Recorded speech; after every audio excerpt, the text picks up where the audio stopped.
ഈ ദുരന്തത്തിൽ ജീവൻ നഷ്ടപ്പെട്ടവരുടെ വേർപാടിൽ ദുഃഖിക്കുന്ന കുടുംബങ്ങളോടൊപ്പം ചേരുകയും അക്കാര്യത്തിലുള്ള അനുശോചനവും ദുഃഖവും അറിയിക്കുകയും ചെയ്യുക. ഇവിടെ ഇനിയും 3 പേരുണ്ട്. അവരെയും കണ്ടെത്താനുള്ള തീവ്രമായ ശ്രമം ഇവിടെ നടക്കുന്നുണ്ട്. സർക്കാരിൻ്റെയും ദുരന്ത നിവാരണ വകുപ്പിൻ്റെയും പ്രവർത്തനങ്ങൾക്ക് എല്ലാവിധ പിന്തുണയും നേരത്തെ തന്നെ അറിയിച്ചതാണ്. പക്ഷെ ഇവിടെ ചില കാര്യങ്ങൾ നമ്മൾ മനസ്സിലാക്കി പോകുന്നത് നല്ലതാണ്. 2 ദിവസമായി വയനാട്ടില് ശക്തമായ മഴയുണ്ടാകും എന്ന മുന്നറിയിപ്പുണ്ടായിരുന്നു. പക്ഷേ അതനുസരിച്ചുള്ള മുന്നൊരുക്കങ്ങൾ ഉണ്ടായില്ല എന്നതാണ് വസ്തുത. ഇത്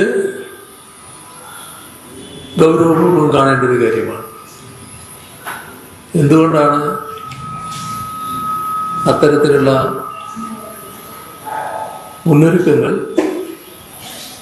ഇല്ലാതായത്? ഇവിടെ പെയ്തത് അതിതീവ്ര മഴയാണ്.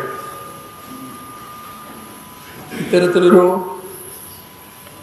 അതിതീവ്ര മഴ ഉണ്ടായിട്ടും അപകട മുന്നറിയിപ്പുകൾ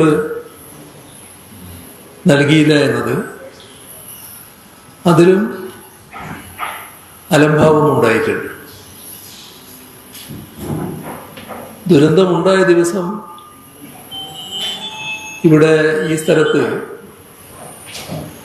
266 മില്ലിമീറ്റർ മഴ പെയ്തു എന്നാണ് പറയുന്നത്. സാധാരണ കേന്ദ്ര കാലാവസ്ഥാ വകുപ്പിന്റെ മാനദണ്ഡപ്രകാരം 244.4 മില്ലിമീറ്ററിന് മുകളിലുള്ളത് അതിതീവ്ര മഴയാണ്.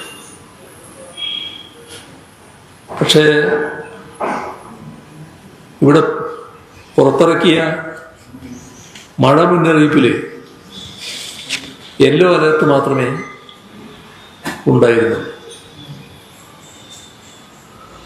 ഇത്രയും തീവ്രമായ മഴ പെയ്തിട്ടും വേണ്ട മുൻകരുതലുകൾ കൈക്കൊള്ളാതിരുന്നത് ഗുരുതരമായ വീഴ്ചയാണ്. ഇവിടെ പദ്ധതി പ്രദേശത്ത് താമസിക്കുന്ന തൊഴിലാളികളുണ്ട്, നാട്ടുകാരുണ്ട്, യാത്രക്കാരുണ്ട്.